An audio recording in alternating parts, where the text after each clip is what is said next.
এই যে জায়গাটা দেখছি এইটা ভোর রাতে এই সব জায়গায় স্ট্যাম্পেজ হয়েছে। পুরো এরিয়াটায় জামা কাপড় টাপড় সব পড়ে আছে, দূর দূরান্ত পর্যন্ত পুরো পড়ে আছে, সব দূর দূরান্ত পর্যন্ত নিচে চারদিকে পুরো প্রচুর স্ট্যাম্পেড হয়েছে। যা মারা গেছে এখানে মারা গেছে স্ট্যাম্পেড। এটাই মেন রুট।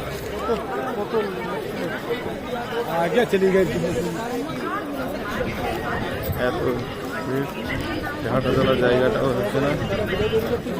যারা ভিডিও তৈরি করছে প্রশাসনের দোষ না, অ্যাকচুয়াল দোষটা হচ্ছে মানে কিছু লোকেরা দলবদ্ধভাবে যাচ্ছে দড়ি বেঁধে নিয়ে নিজেদের মধ্যে, আর সেই জন্যই স্ট্যাম্পেডটা মূলত হয়েছে। প্রশাসনের কোনো ফল্ট নেই। চারদিকে পড়ে আছে এইগুলো স্ট্যাম্পেড। এইগুলো পড়ে থাকার জন্যই মেনলি এগুলো কিছু পড়ে থাকছিল, প্রতিদিনের পড়ে থাকার জন্যই পায়ে পায়ে জড়ে যাচ্ছে, সেই জন্য দাঁড়াতে পারছে না, ভিড় হলে মুখ কাপড়ে পড়ে যাচ্ছে।